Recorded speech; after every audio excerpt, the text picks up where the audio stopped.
Our topic will be IT forensics in virtual environment. We're only talking about the basics because forensics is a very wide area within IT.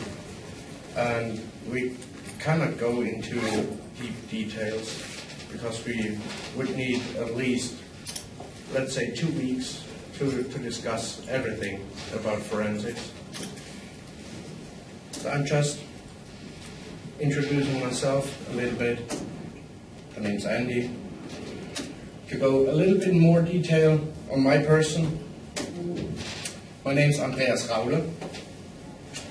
I was working with Alex at Conti for 8 years. So can you even imagine how it is to work with this guy?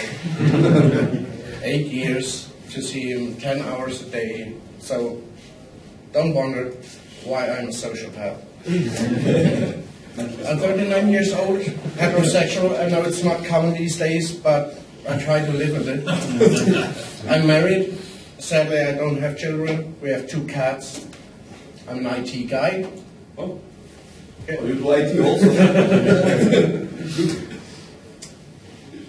Overpaid, underestimated. I try to live with that too. But I say it's better than the other way around. No? Yeah. It's better this than the other way around. I'm an atheist, and I'm pretty proud of it. And I want to meet you.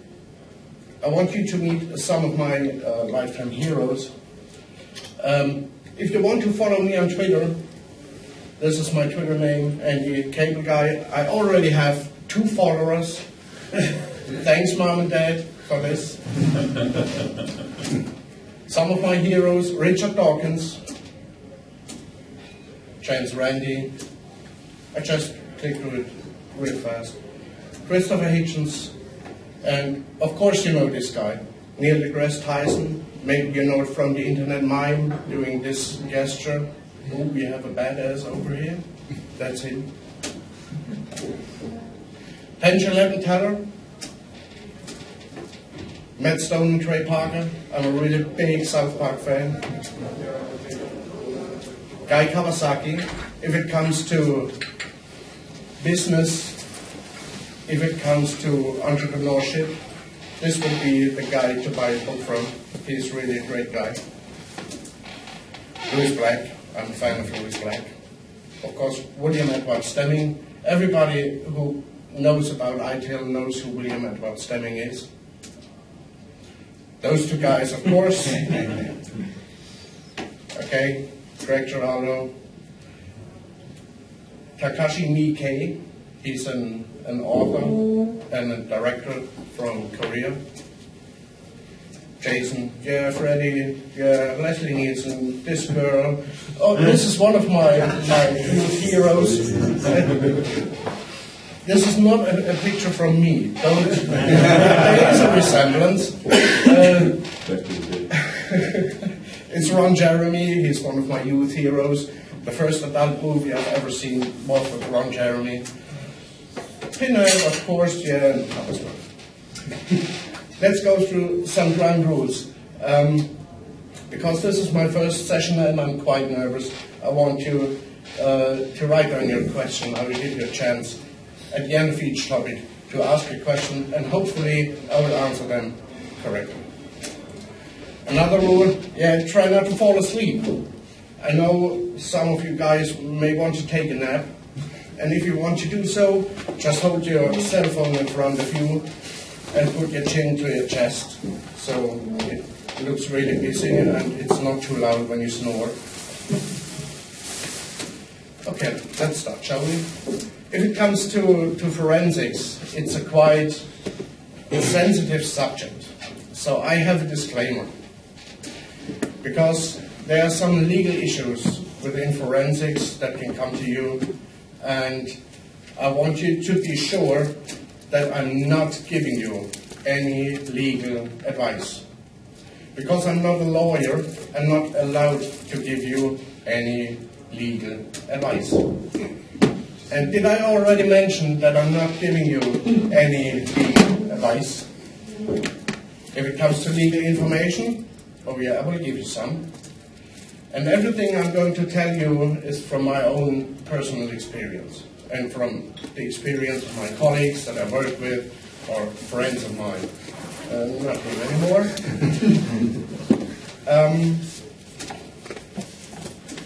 Also, I need to tell you that everything I'm going to talk about is not based on actual situations. So this is just like in movies, nobody reads the shit anyway, but I have to mention this.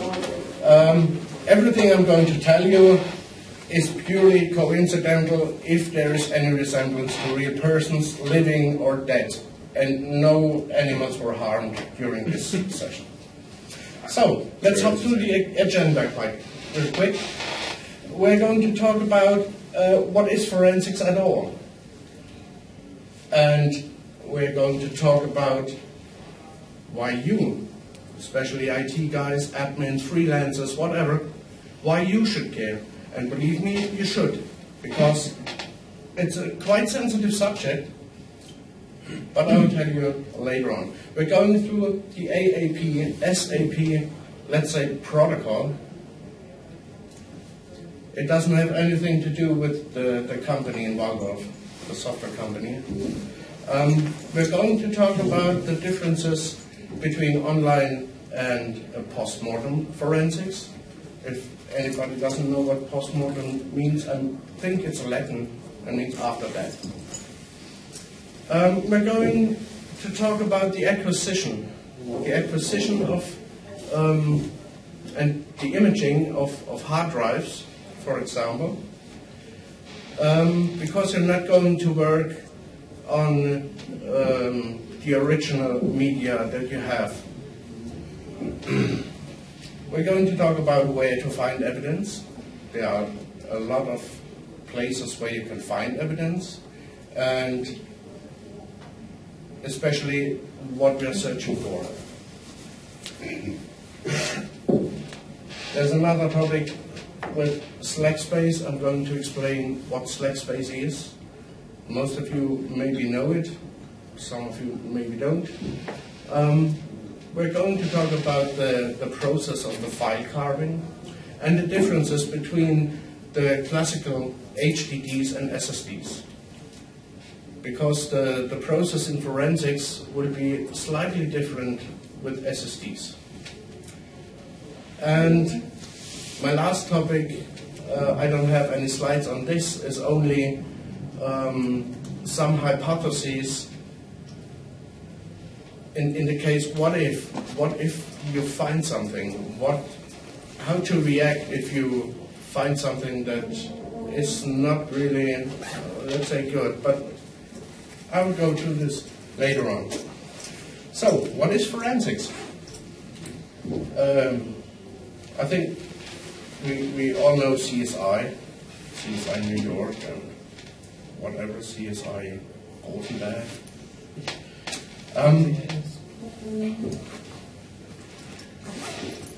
A real shallow overview is that it's only a method to recover and investigate digital evidence. Yeah, that's the basic. It can vary from just a simple retrieval of information to reconstruction of a series of events. Who did what, when, and why? That are some questions that a forensic should be able to figure out if he has evidence. It's almost always to prove or disprove hypotheses. Of course, if it comes to a lawsuit, it can come to a criminal or civil court, but it can also be during an internal investigation within your company. And I think you always need to keep in mind, if you got into the situation that you make an investigation within forensics, even if you're doing it within your own company, it can come to a lawsuit later on. So you need to follow the protocol to be on the safe side. If you make some horrible mistakes during the acquisition, for example, then the lawyer of your opponent will rip your ass off. So why should you care? That's a good question. You said, maybe yeah, I'm an IT guy. What do I have to do with forensics? Simply put, it can happen to anyone. It can happen to you if you're an admin within a corporation, if you're a freelancer, or maybe one of your customers asks you to do an investigation because he knows you are a professional within IT. Yes, the probability is greater if you're an admin, because you have access rights where other people don't have access rights. So this makes you suspicious from the beginning. So let me tell you a short story. Once upon a time there was a lovely, let's say a lonely admin. Okay, admin, that's me. So, that's me. Yes, I'm a little bit out of shape, but aren't you already glad that I didn't show up like this, wearing nothing but a tie? Okay. Remember the picture of Ron Jeremy with a tie? Nice. So this admin is just minding his own business as usual, everyday work, you know what I mean? And then his boss comes around the corner and just calm like every day, with this nice facial expression, and he says something like, I give you 4 examples, maybe something like this. This is pretty bad. So the first thing that should come through your mind, if you act like this, you're already suspicious. So you should ask yourself, did I pay my insurances?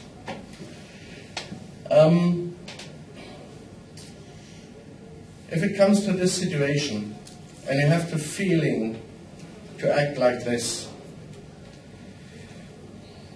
yeah, what should I say? That's bad. That's really bad. You can't do anything. Your boss is just in a better position. Or maybe let's say your boss tells you this. Yeah, it can be quite as bad. Not as bad as the first one, but it can ruin your life too. Or he will say this, maybe it's one of your colleagues that you really like.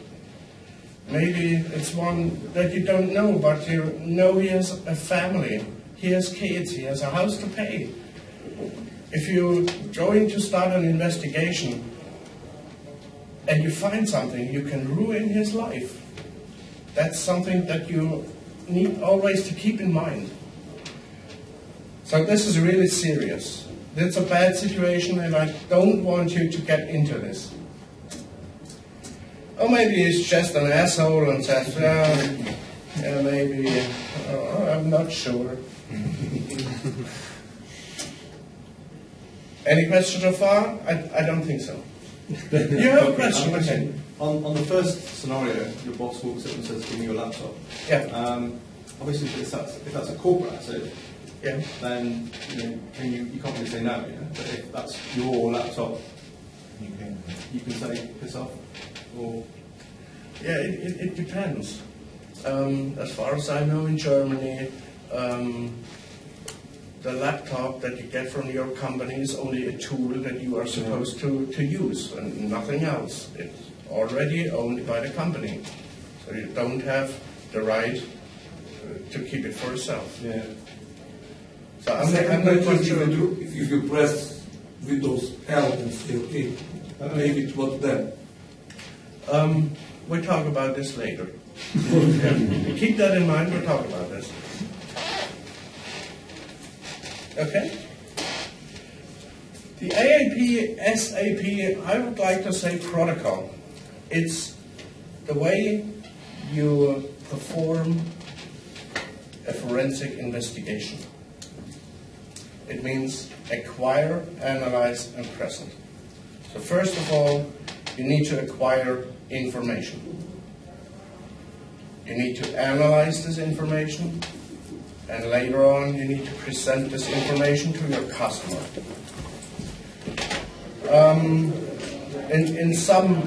At some home pages, they call it secure, analyze, present. I'm not really happy with the secure, because to secure something is always for me to lock something up. That's secure for me. But it fits if you go to German. Sichern, auswerten, protokollieren. Yeah, that's the right term. Actually, save. Safe or safe. Save.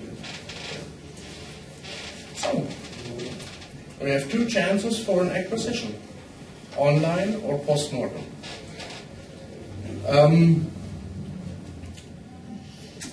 That's a good question, as you know. That's even a better question. Let's take a look.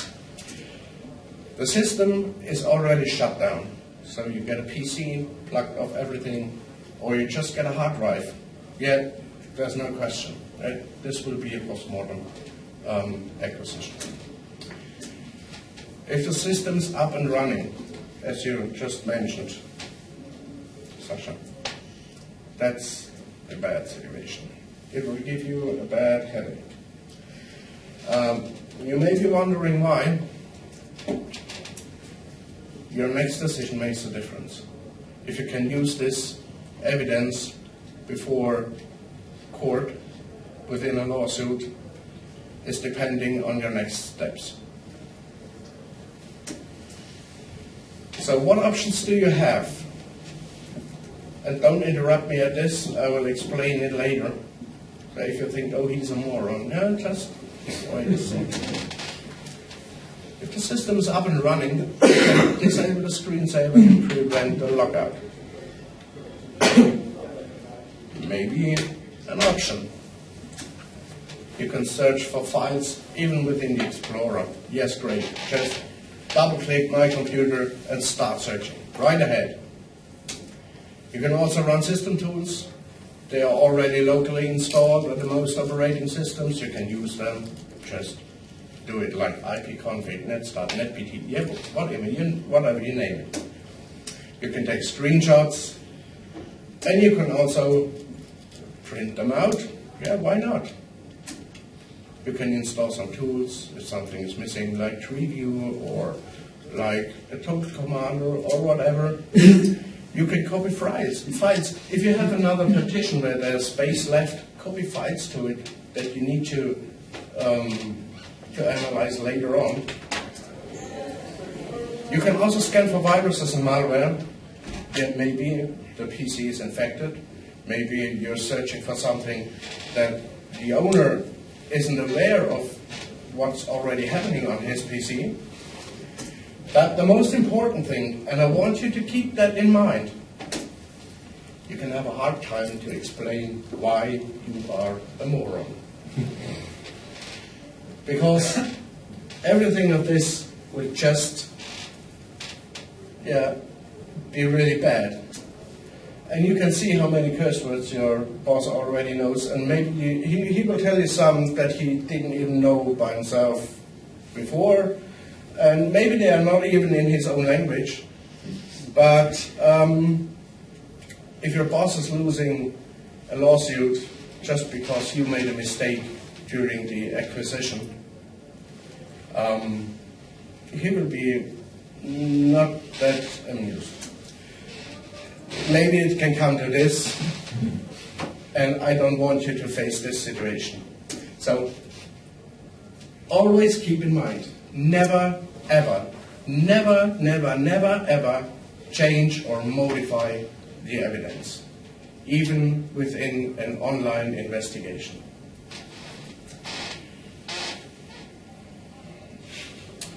there is a little exception on this.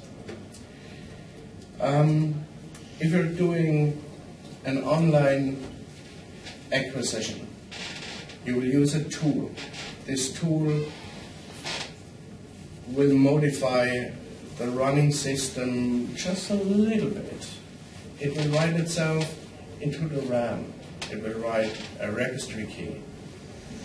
But if you're using a commercial tool, they're almost always proven by court to be, let's say, the lesser evil. If you make an online acquisition, you always need to change a little bit of the system to make your acquisition. So let's see what options you really have. First of all, don't get too excited. I know this is a great situation, or I got to do something, but yeah, just try to relax. Think about every step you take. It's really important to do that. Get a cup of coffee, a cup of tea, whatever, a hooker, yeah, whatever.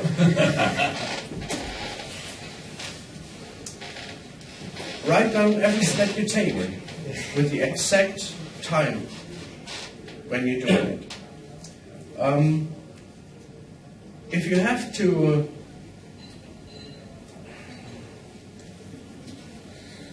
let's say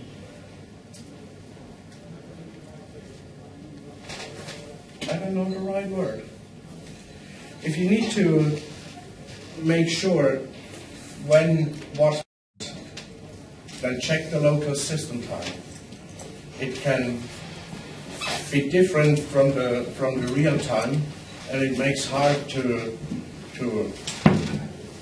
present it later on if you don't know the right time. So always log every step you take. Write it down. It's really important. Take pictures, no screenshot. Because if you take a screenshot, you will modify the RAM. Yeah, and maybe you will override a part of the RAM where you are maybe searching for a password or something like this.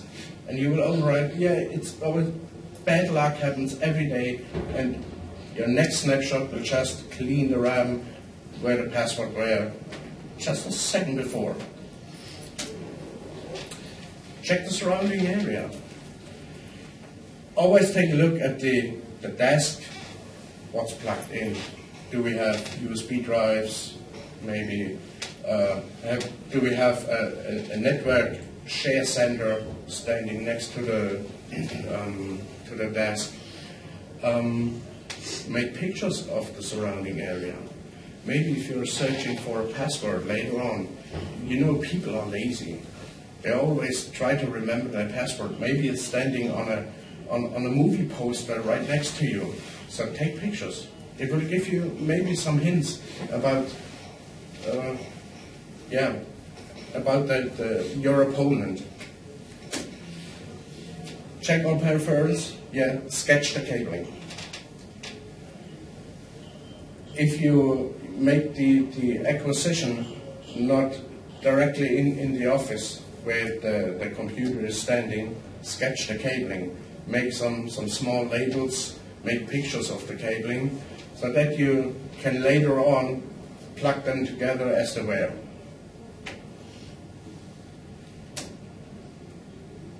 Then we come to our special agent USB drive. There are a lot of commercial solutions to use those USB drives.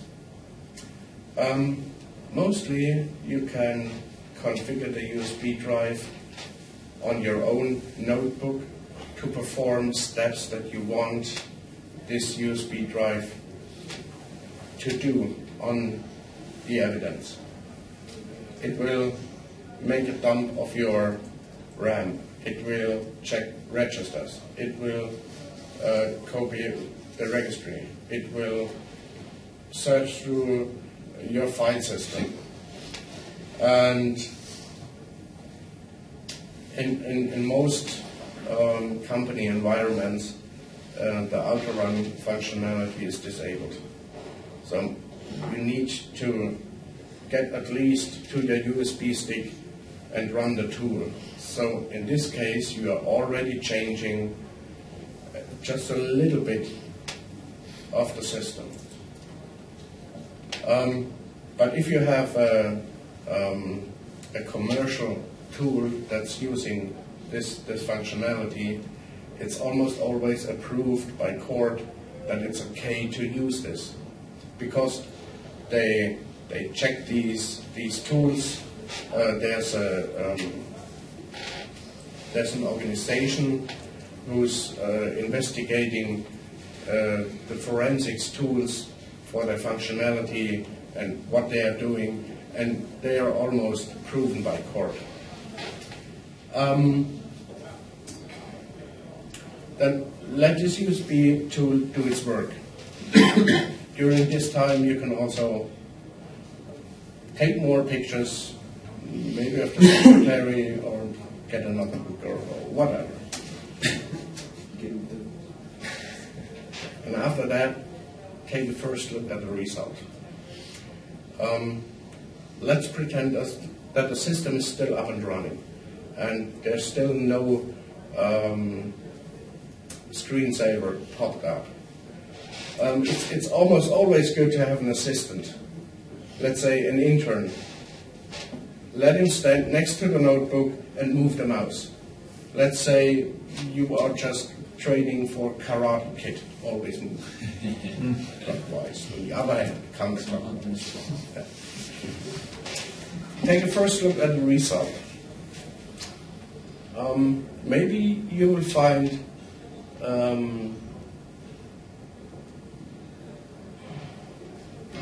some hints that you have encrypted folders on the system. Luckily for you, when they are still open. If not, you can have a bad time to get back into let's say a TrueCrypt container, something like that. If it's already open and maybe you see it on the lock of your USB stick, you can copy that files that are within the encrypted container to another hard drive. Because later on you will have a pretty hard time to get back into an encrypted container. And within the dump of the memory, some tools are keeping their passwords in clear text, so you can read them as well. Not all tools, but users are lazy. They use one password for every little system. So maybe there's just his web login for his webmail, and it uses the same password as he's using for his TrueCrypt container, or his PGP folder, or whatever.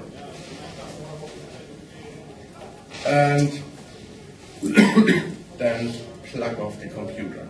No shutdown. Never shut down the system, just plug it off. If you have a notebook, plug off the power supply and get the battery out.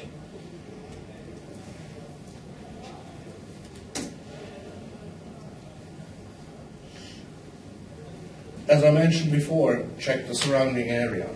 Don't forget the hard drive that's laying under the desk.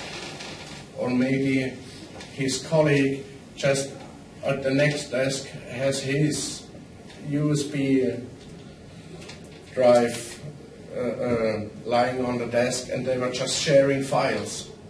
So maybe you need to take this too, because it doesn't belong to him. Maybe it belongs to the suspect.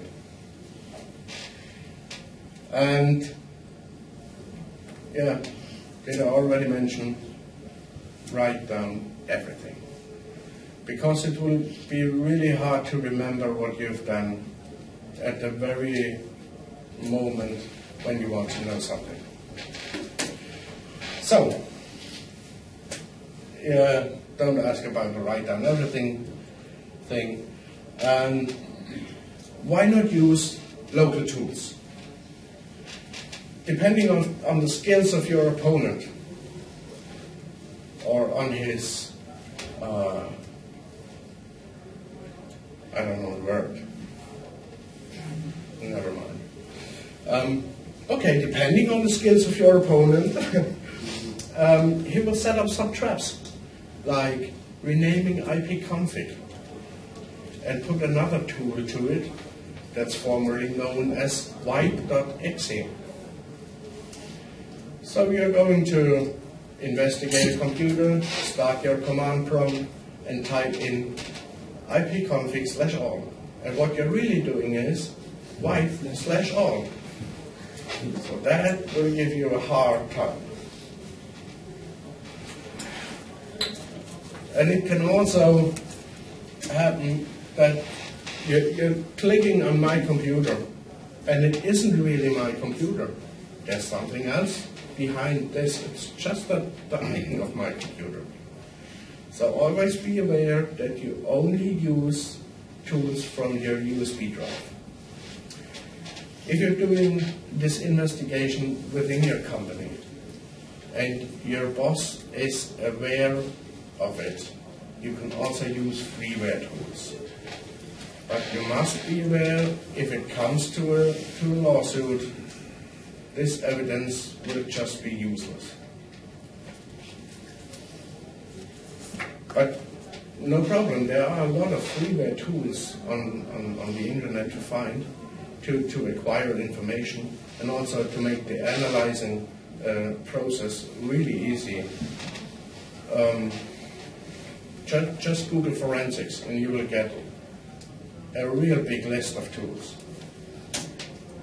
Any questions so far on this? Yeah. If your company has a policy where they lock down USB devices, what's your next route to get your... It would be an option. A lot of big corporates do. They don't allow any read-write access to the USB drives. So. It would be an option, but this depends on your customer. Maybe you can set up an organizational unit with no group policy or with a different policy, and just move this one computer to this organizational unit to disable this functionality, and maybe to run the auto start, and maybe to disable a screensaver. But you must be aware, in this situation, you are changing the evidence. Is it by definition that freeware tools are not good enough for No, evidence? not really. There are a lot of freeware tools there that are approved by court. Yeah, you will find it mostly in the information or in the FAQ of the vendor. Would it be an option to do a video filming like this? Or It even wear depends. glasses with Yeah. a video in it? Yeah, it depends. Like Google Picture. In most companies, there's a policy not to take, it's not allowed to take any photographs or to take any video recordings. It depends on your customer. Just an idea for the Yes, sure. Yes, sure. Everything. Yeah, it will make your life a little bit easier.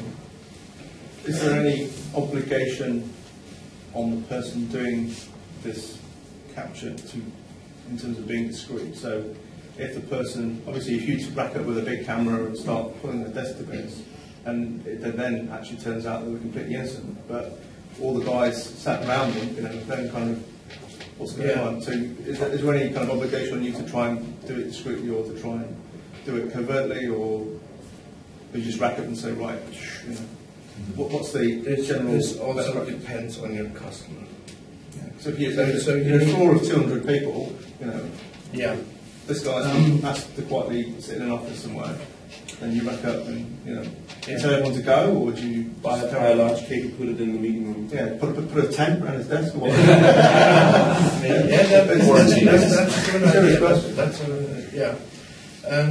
It depends on your customer. what they want you to do. The first thing, if a customer comes to you and wants you to do an investigation on a particular person, I think it would be your job to inform your customer what can happen and what bad situation this is. So you must be sure, and also you need something written down. So because if it comes to a lawsuit, they will kick your ass immediately. And before this investigation, you will have a meeting to clarify all those things out. And you need to do it, really. I asked you to do it. So that's why I said don't get too excited. Just don't start right away and get away from your desk and give me your computer and shut the fuck up. That's not a behavior that I want you to do. Maybe it's a bit of a different case, but what do you have to do if you have something like a web shop that your company is earning their money with and it has been compromised and you want to shut it down, but you don't want to shut down your services, so it's not really a nice option for your company to shut down the system by plugging it off. Yes. Because it stops your business. Yes, sure. There are companies that are specialized on those situations.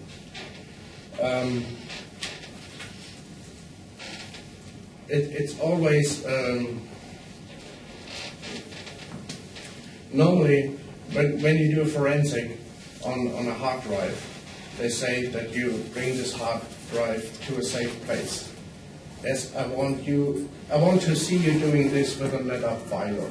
Yeah, it just can rip out half of the data center just to make your investigation, and it just can shut down the filer to make your acquisition. There are companies who are specialized on these situations. They will come to you not with a notebook. They will come with a truck. Yeah, and they have equipment that costs far above $1 million, and they can do such forensics investigations even within your life system. They can make a snap of your whole infrastructure within, let's say, a few hours, depending on the bandwidth and the infrastructure. Also sufficient? No? Yeah, the hard part is if the type of crime where it is not big enough to have a lot of financial damage by putting down the system. So pretty, I can imagine my boss wouldn't like the idea of shutting down the whole web shop with millions involved every day and just for script kidding or. It always depends on the situation. It always depends on the situation, and it's your decision that you need to make. So you need to be aware of the consequences. So, Yes. question: you're an admin in a system, and your boss comes and tells you you have to do forensic on that guy. Yeah. How do you safeguard yourself? Because you don't know if that's legal what you're doing, because just the boss tells you to do it doesn't mean it's legal. Yeah. It can be just another boss, he wants to make a career or something, I don't know. That's what I said. That's a bad situation because you're depending on your job.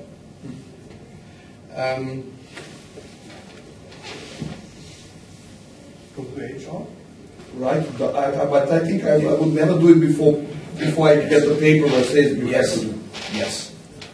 Let your boss sign his demand to you that you are doing this investigation. Let him sign it.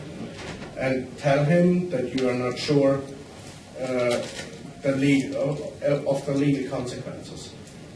Yeah? You always save yourself. That's why I said it's a bad situation.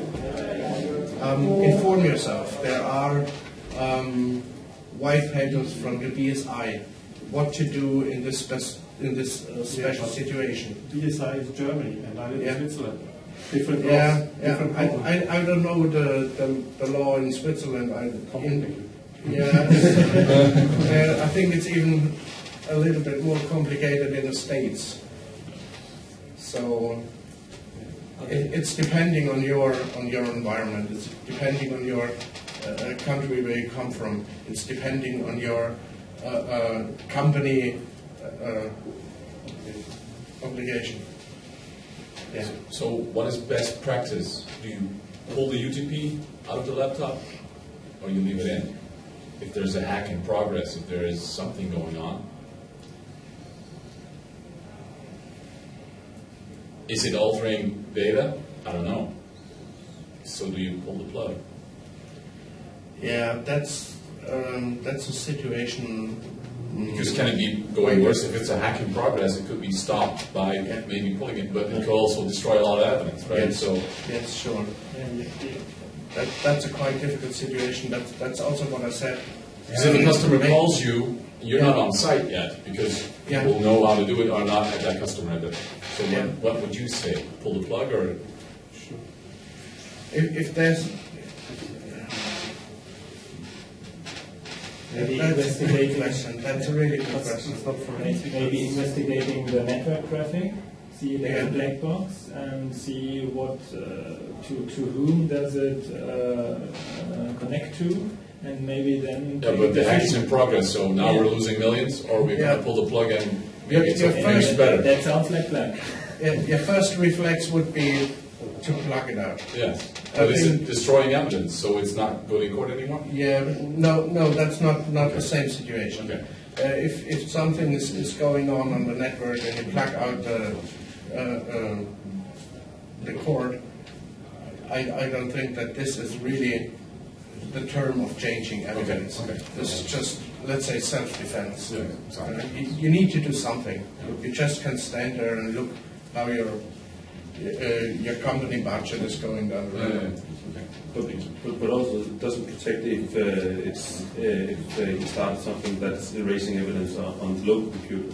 And also if he has access to alter data at remote computers, there's no one that says that whatever tool he uses runs from his laptop. That would most likely be started from another system anyway. Yeah, that's a real tricky situation. So I don't think it makes a big difference to remove the network cable. It's normally when it comes to evidence, I think it's something already happened. Because nobody will call you if nothing is happened. You must only preserve to find evidence that what happened is fault from this one, which they assume Of course. that is, Yeah. or not. That's, I think, the reason why you do this. You're not making You are not sheriff. evidence acquisition because of nothing. Okay. Just because you have spare time. Yeah, but what I mean is you have time to prepare yourself. Yeah.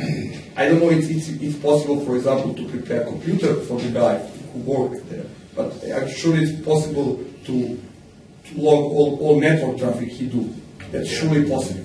If you have a longer investigation within your company to prove your hypotheses, yes, of course, you will have more time. That's also that special agent USB drive that you use to make an online acquisition. Just keep in mind that you need to have it ready when you need it. If you have to do an acquisition and you have to start an ordering process within your company first, you can't let your interns stand next to the notebook and moving the mouse for 6 weeks until you have your USB drive. So it would be nice to have something in your toolbox already.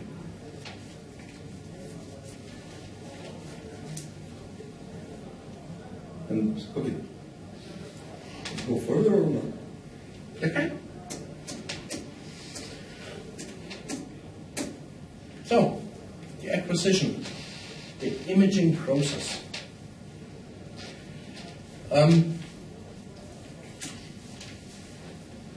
Always use a write blocker. You can use either a software write blocker or a hardware write blocker. I would prefer the hardware write blocker, but it will cost you, let's say, it starts at about $200. It's just like an adapter you use to plug a USB drive to a SATA hard drive. It looks just exactly the same, but it prevents that you change the evidence during your imaging process. It doesn't write on the hard drive, it only reads. It sends basic RTAC commands to grab all your data from the hard drive. And it will make a bit-by-bit copy either to an image file. There are special forensics image files. Or it will make a copy to another hard drive that you happily brought with you. The software write blocker, there are some freeware software write blockers available also. Just uses an rudimentary driver to set the interrupt 13 just a little bit so that it doesn't write to your hard drive, it only reads to it. Some of the software write blockers are also proven by court, approved by court, so you can use them too.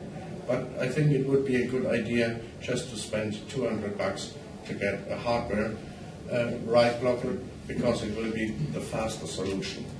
If you have to make an image of a 2 terabyte hard drive, it will give you a really boring time.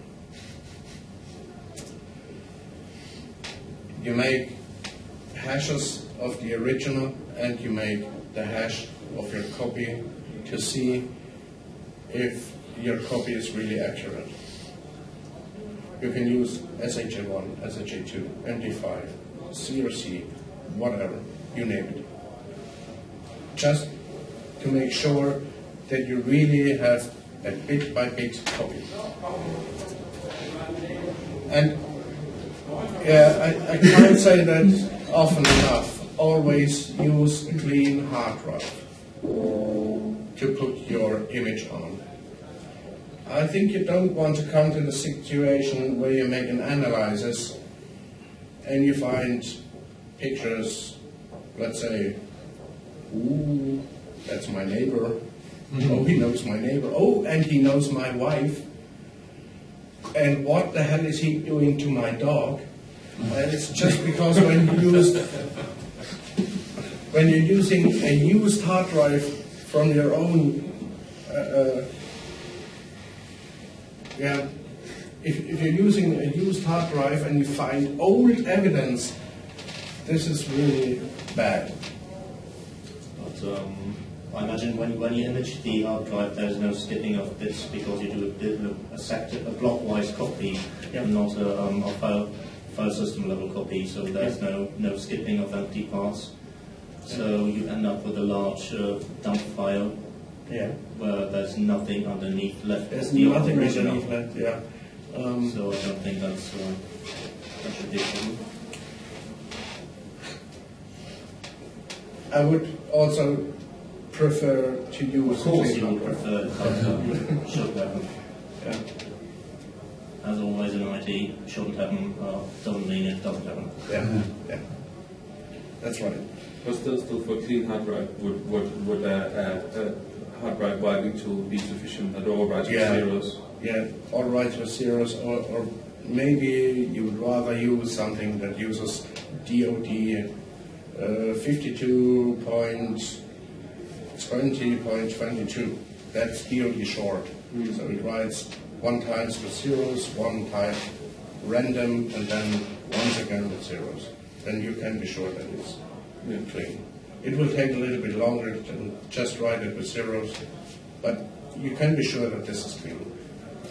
So, and Also important, always work with Exhibit C. Don't know what I mean? I'll explain it. If you get a hard drive to investigate, never use this to make your analysis. Make a copy. You make the image, maybe with a write blocker, maybe with a software write blocker. So you have duplicated the Exhibit A, the original, and then you have Exhibit B. Lay away Exhibit A into the safe. Give it back to your customer or whatever. Then make another copy of Exhibit B. Once again, then you have Exhibit C. That's the one to work with. If you're doing anything wrong, doesn't matter. You have Exhibit B to make the step once again. But you're not in the situation that you have to use the original once again. Because maybe you will destroy something during the imaging. Maybe you have a head crash just by copying something. So always be sure, first make Exhibit B, then copy this once again, and work on Exhibit C. If you're doing anything wrong on this, make it once again. When think you will be finished? Not that I want to make you faster, but I want to know what the time, approximately. Question. If it's one. It's one. It's 1 o'clock. I try to finish within an hour. You will do this till 2 o'clock? Yeah. Oh. No, we want to do GeekSpeak, and that's the question, but we don't want the best idea. When do you want to start with GeekSpeak? I try to fit into this. It's very hard. 1:15, it's now our idea. But, Okay. but look, we can do like this, we do this till the end, and then you come all together to GeekSpeak. You know, we will do this for 3 hours at the end. Yeah, that's fine with me. Well, okay, we can do this also. Yeah, it's also good. So, always use Exhibit C. So, where to find evidence and what exactly are we looking for? It depends on the case.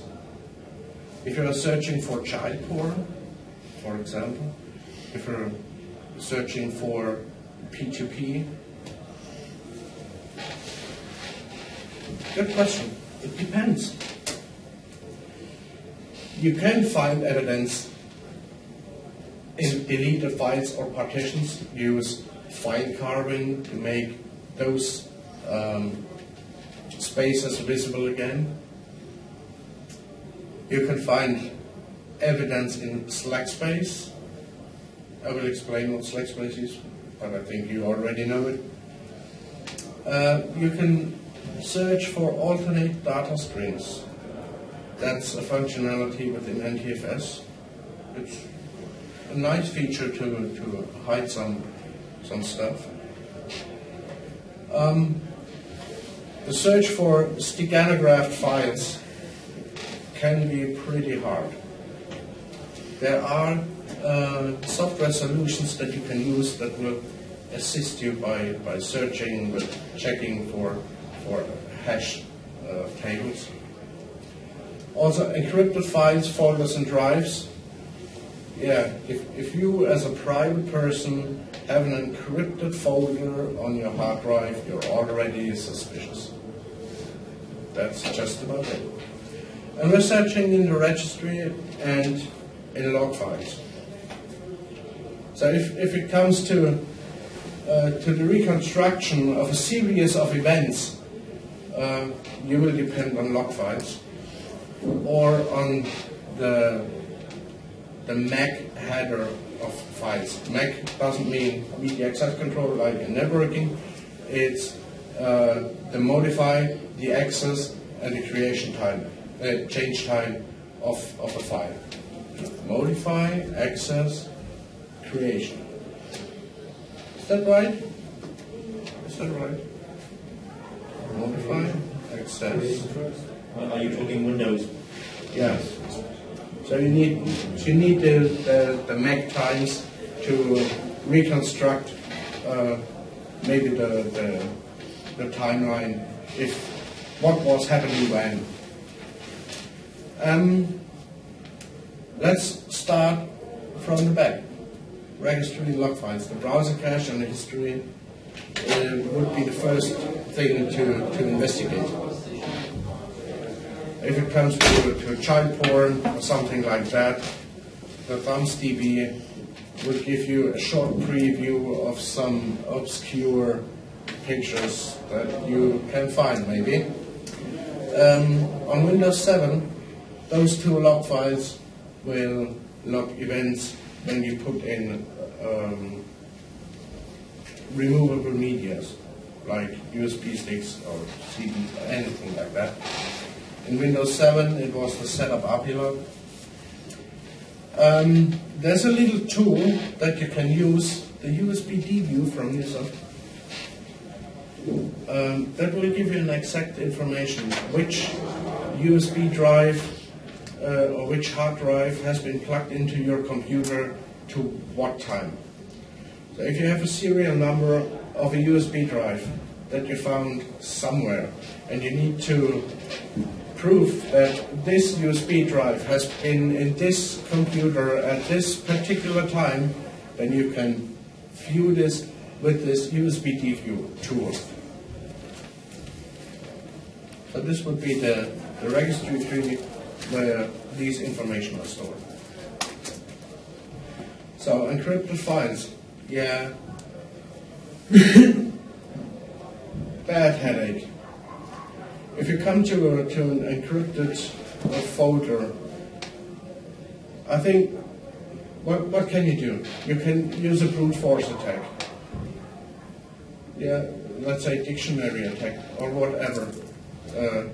If you have enough time to do it.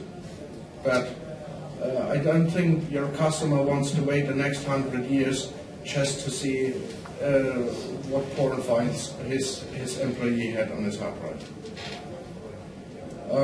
Maybe, as I already said, you will find the password from other tools in ClearText and the RAM. Try these passwords out. Just use it. Users are lazy.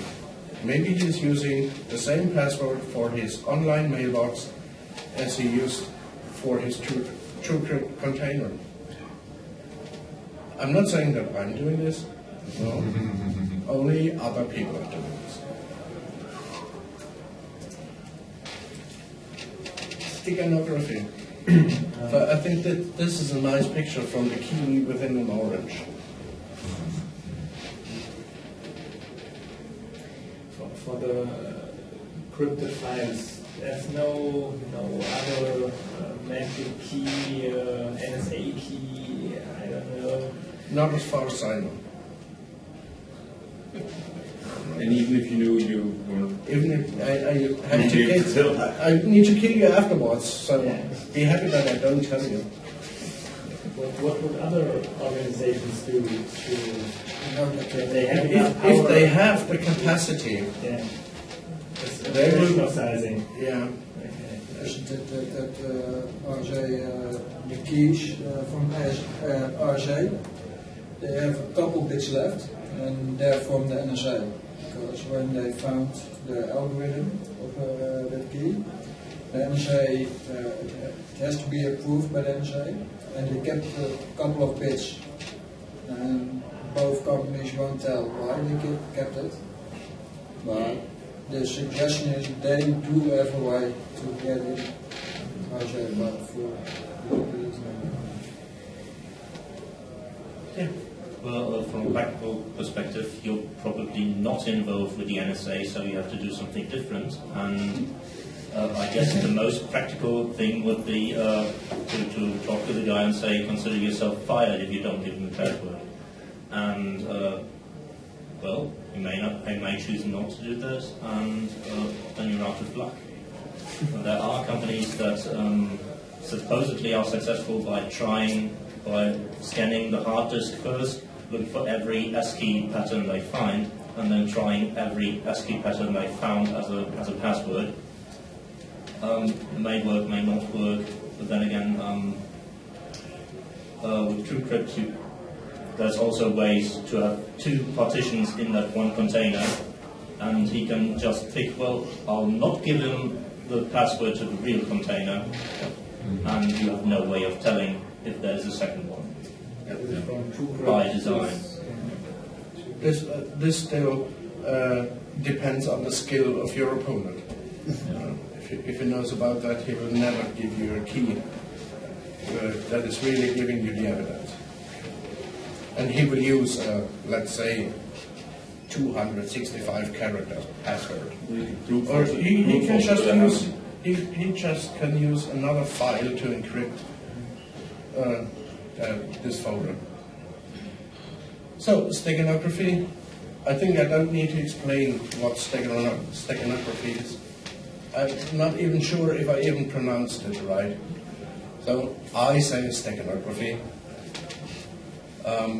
Keep in mind, two pictures, make one out of it. So you've seen the picture of Ron Jeremy, you use my picture, you put them together, and what's left is Ron Jeremy because he has a slightly bigger ego. There are software solutions that you can use to run a search for steganographed files on the hard drive. They use hash tables from known files and try to decrypt pictures that you found on your hard drive. This can take quite long, and it depends on the time you have left for your acquisition. But it can be hard to find. Can be, must not, but can be. So orderly data streams. So this is an NDFS feature. I first seen this when I was trying to copy some files from my hard drive to my USB drive. My hard drive is formatted with NDFS, my USB drive with FAT32. And I already got a warning that some configuration information cannot be copied to this USB drive, but the file was okay. This has something to do with alternate data streams. It's a way to add metadata not only to files, even to folders. You can add folders, information to a folder that's not visible within the Explorer, not even within the DOS command. And it works a little bit like this. What I've done yesterday was just, I was echoing this sentence to visible.txt : hidden.txt. So.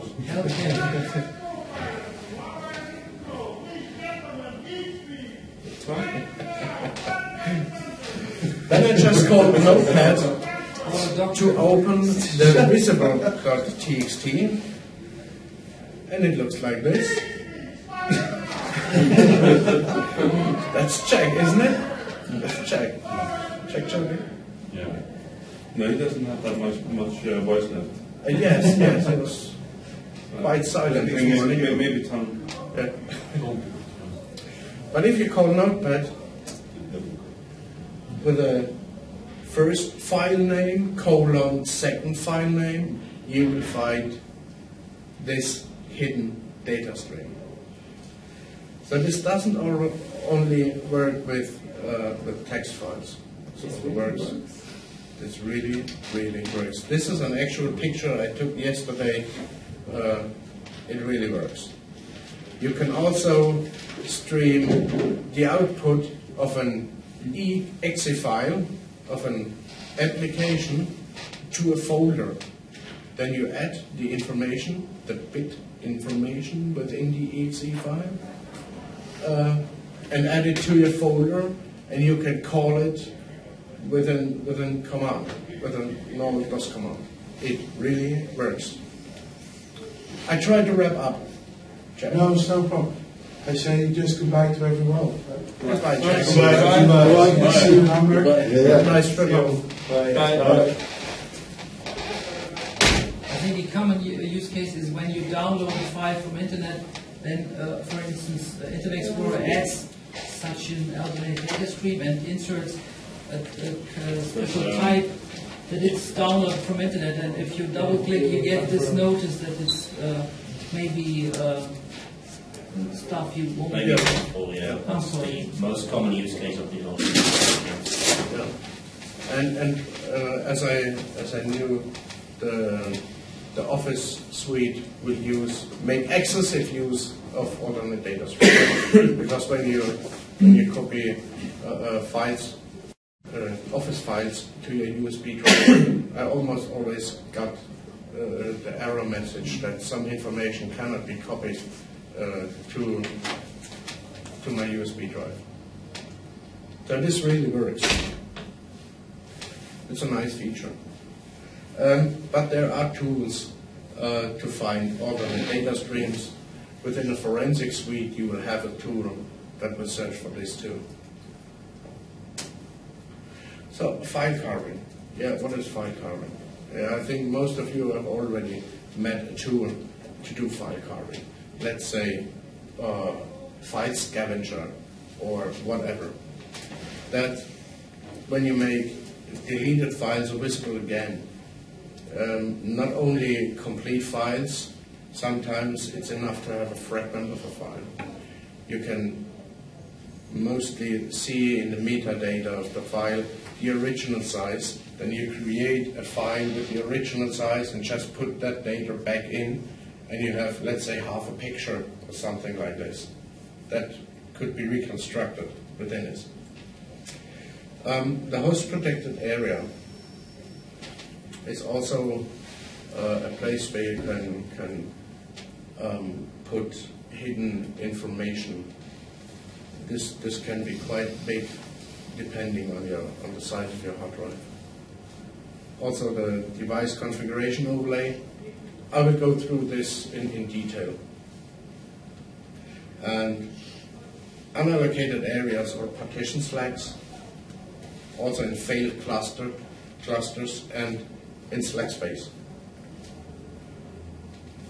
I start from the back again. What is slack space?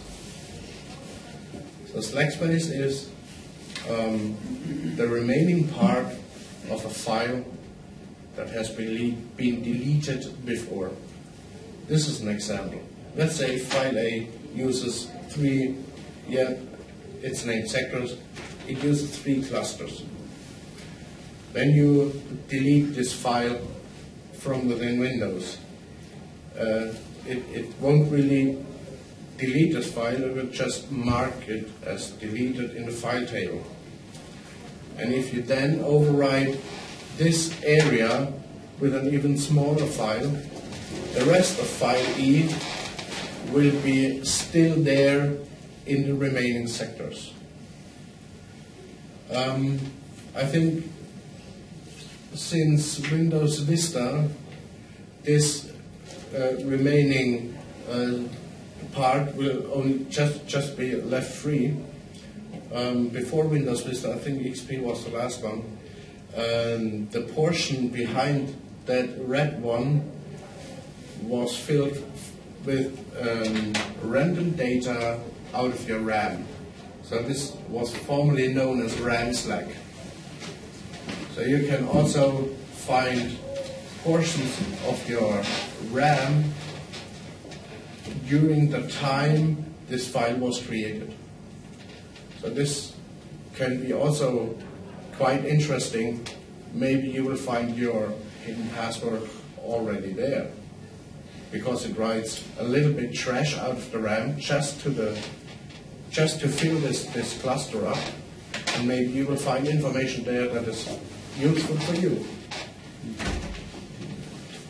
But this is, as I mentioned, I think Vista was the first one that doesn't do this again.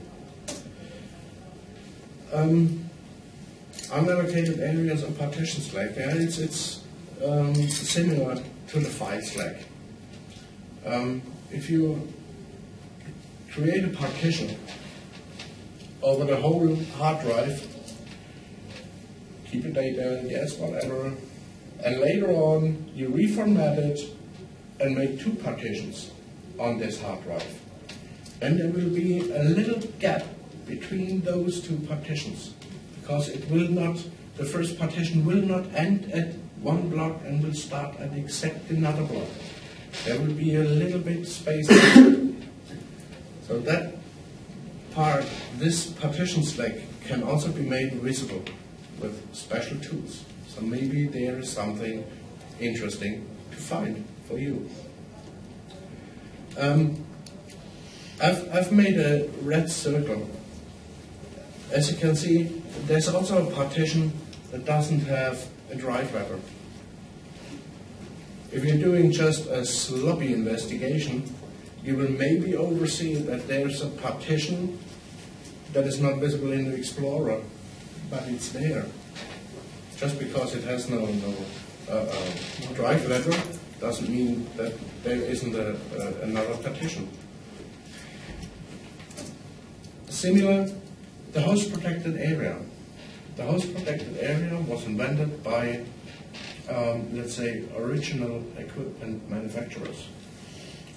They wanted to store, let's say, the image files, the backups of the system state into an area that you couldn't reach from within your operating system. So HP uses this a lot. Dell, Fujitsu, you name it. They just create a part on your hard drive that is not visible to the operating system and put an image file or a restore files in there to make a restore of your just stupidly deleted computer. And this is how you do it. This is how you create a host protected area. You set the ATA commands. I don't know if I pronounced that right. In Germany it's called ATA. How do you say it in English? ATA? ATA? Let's say ATA. You know what I mean. If you set this ATA command, this is a clean, brand new hard drive. You set this ATA command, identify device, it will return you the real size of your hard drive. Read native MAC address, explains itself. It also returns the real hard drive size. Then you can set the maximum reachable address for the operating system with this command, set max address. It will keep a little portion at the end that is still there, but it's no longer accessible. And then we use these ATA commands once again. If you say identify device, it returns to the operating system the smaller size of the hard drive. So it returns the fake size. You can also use the read native MAC address and it will return to you the real size. But guess what your operating system does? It asks identify device, of course. So on this, HPA will be left for vendors to keep their tools, their installation files on the hard drive, and you cannot access them within your operating system. Device configuration overlay. Yeah, maybe it's same ship, different name, or just similar ship, different usage. It has a quite similar functionality.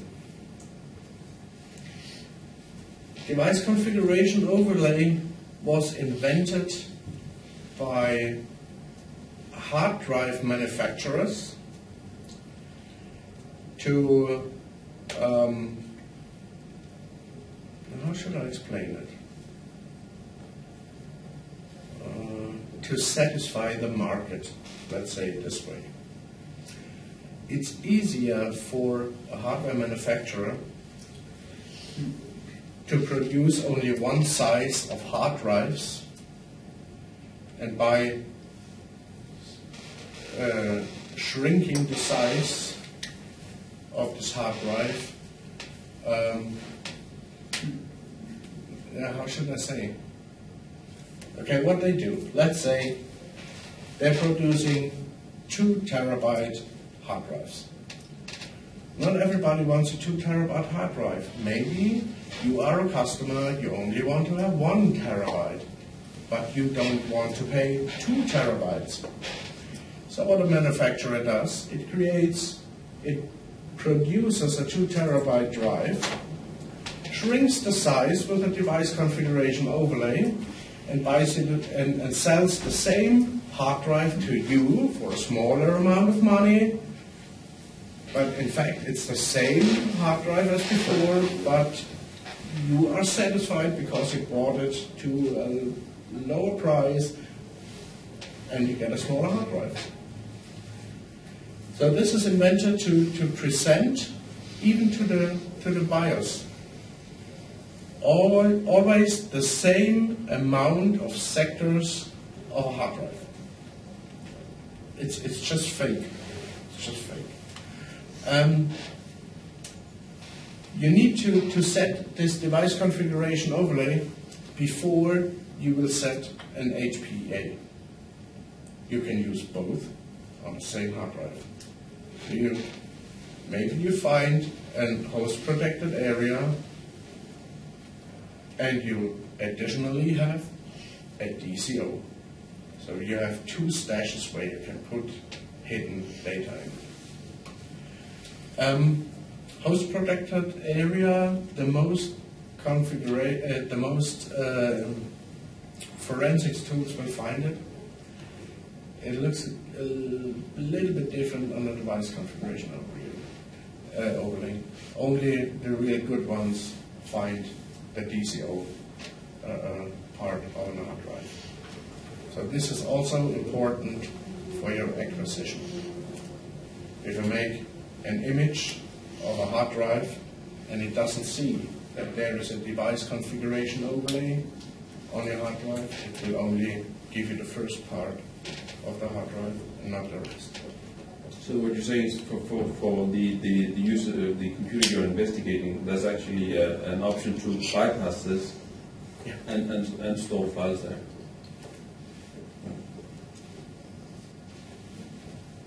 So we always need to be careful. Okay. DCO only works with ATA 6. HPA works with ATA 4 already. So the tools are sending the cleared ETA commands. They use a real low-level driver. And with that low-level driver, you can bypass the BIOS commands and read the real size of the hard drive. So this is also, I don't give you any tips about anti-forensics, but if you want to get a larger hard drive, for example, this is where you can look at it.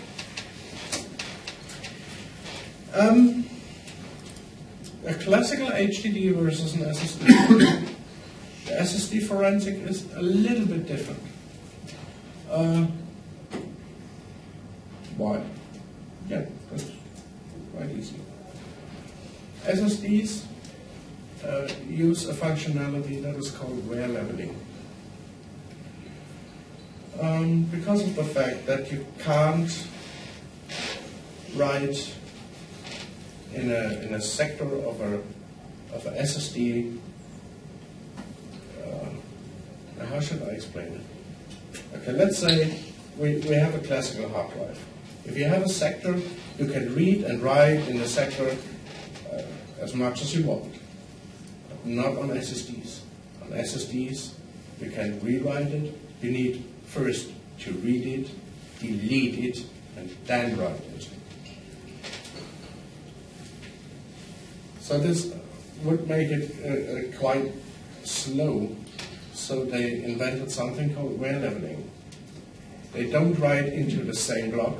They write it to another block and mark this first block as not usable. So you have another performance upgrade, or whatever. But the marked unreadable block is already there, and it stays there until the garbage collection gets in and cleans this out. So you don't have slack space on SSDs because the internal management of pages is different than on a classical hard drive. It can write a page after page after page. It doesn't need to depend on the partitioning. That's why you don't have slack space, but you have wear leveling. So if you're writing a lot of files within one day, you will have a lot of versions of your original document left on the hard drive. So if you do an investigation on an SSD, you must be aware of this, that you don't search for slack space, you search for wear leveling. As I said, until the garbage collection busts in and clears everything out. And SSDs mostly have about, let's say, 7, 8, I don't know if they are increasing this, 7-8% of your hard drive size for spare blocks. Because if a block gets broken within an SSD, they just mark it as defect and go to another block. So we always have spare blocks. If you have a good coder, he can use these spare blocks by using another driver to hide files. And also those as defective marked blocks may be readable. So there can also be information that you find interesting. Yeah. But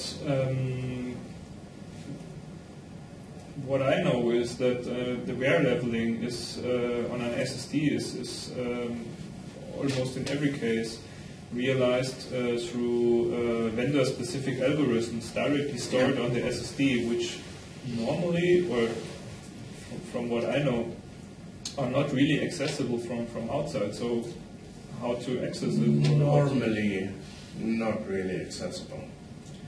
There are also forensic investigation specialists that do know how to bypass this, or they have a contact to the vendor. Okay. To get those algorithms. Yeah, good. But for a normal investigation, yes, sure, you're right. You are screwed. You won't find anything there. Yeah, that's right.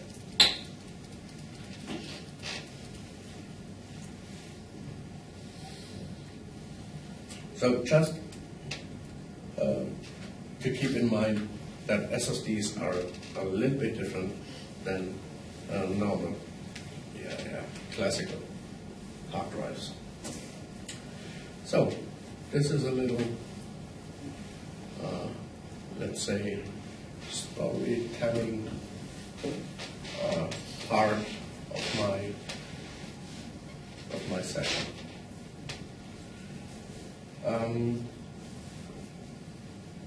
I want you to be aware, if you are doing forensics investigation, that you always keep in mind that you can ruin somebody's life. Maybe by finding something that he didn't even do, just because you made a sloppy investigation. Always keep that in mind.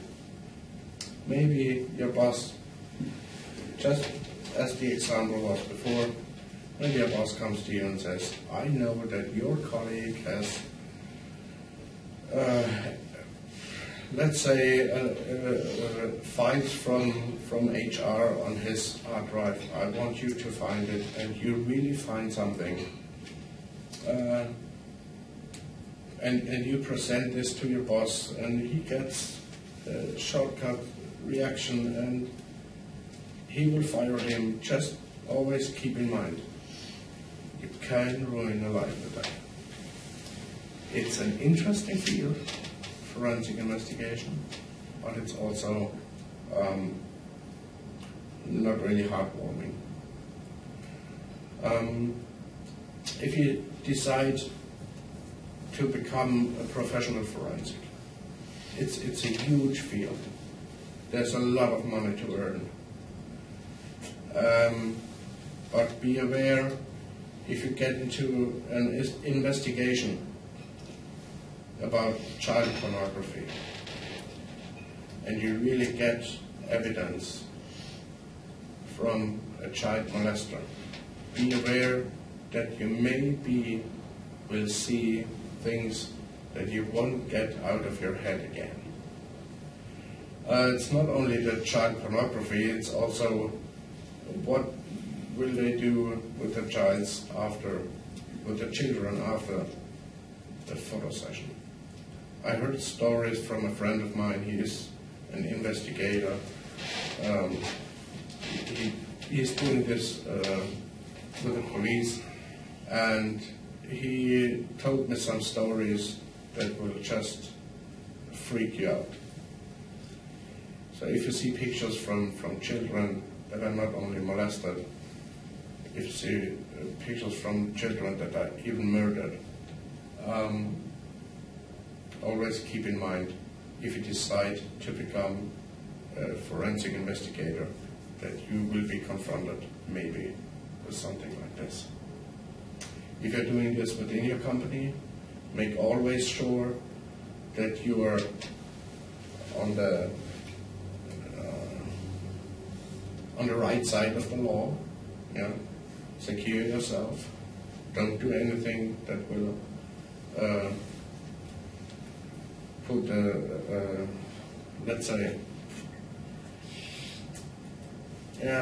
just always stay human. Don't do. I don't know how to say it. Do you have any questions about the job of a forensic?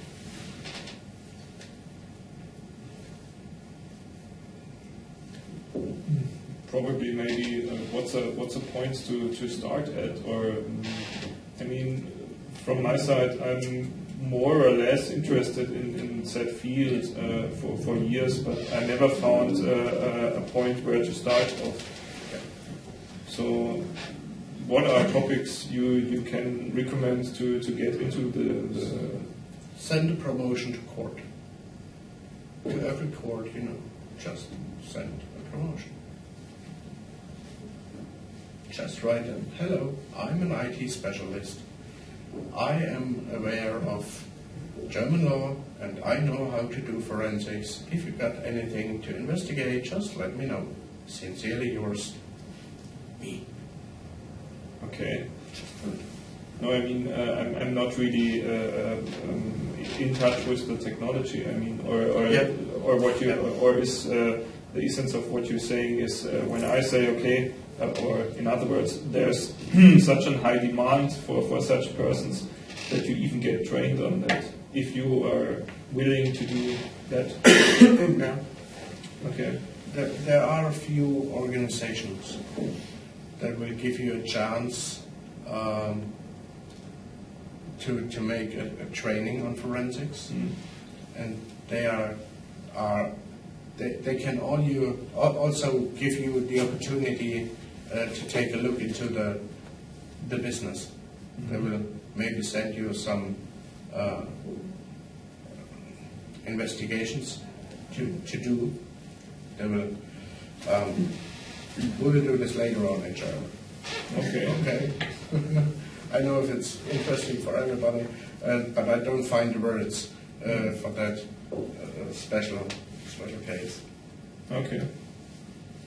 Ich kann es ja nur auf Deutsch. I'm sorry. Es gibt einen Verband zum Beispiel, bei dem du Schulungen machen kannst. Und auch innerhalb vom Verband ist praktisch so eine Community, die dir praktisch die Chance gibt, an so Untersuchungen teilzunehmen und dir einen ersten Einblick zu verschaffen in das Feld von Forensik. Und die sind auch dafür da, wenn zum Beispiel vor Gericht die Anforderung ist, dass eine Untersuchung gemacht wird, dann verteilen die praktisch die Aufträge auch innerhalb von ihrer Community. Das ist praktisch so ein Einstieg, wo du sagen kannst, ich bin interessiert in der Forensik, ich habe die Schulung gemacht, ich habe das Equipment dafür. Wie fange ich an? Die geben dir dabei auch Hilfestellung. Okay. So, let's switch back to English. Anybody else? Yes, maybe always wear a bulletproof Vest. vest. Yes. So, I don't think that you will get a lot of friends by doing this. Sorry. Anybody else? Any questions? Those techniques of creating, I don't know the exact term again, but creating partitions or images that your operating won't see. Is it common, or are there easy tools out there for people interested that are just a consumer and not a hardware vendor to do that type of stuff themselves? It's pretty common already. The host protected area it is common for years. They're using it for years. Mostly HP and Dell will use this to store their images. You can just be some sort of script kiddie, you don't have to be a computer expert. No, you don't have to be a lot of money computer to do expert. that type of stuff. Yes. There are tools to do this for you. It's not expensive and not complicated if you... You can use this already. You just need to know about it. Will tools like DB for tools used for showing will No, DB, host protected area, maybe yes. Depends on the BIOS. Okay. And TCO, I would rather say no. Because it's the BIOS that Just go on the torrent tracker and look for forensic. You'll find everything. So, I wrapped up a little bit just to give you a chance to attend GeekSpeak. I hope you enjoyed it. If you want to get in touch with me, just click me on Twitter. We have more than 2 followers. Thanks again, Mom and Dad. So, and then I think I'm done. Thank you very much.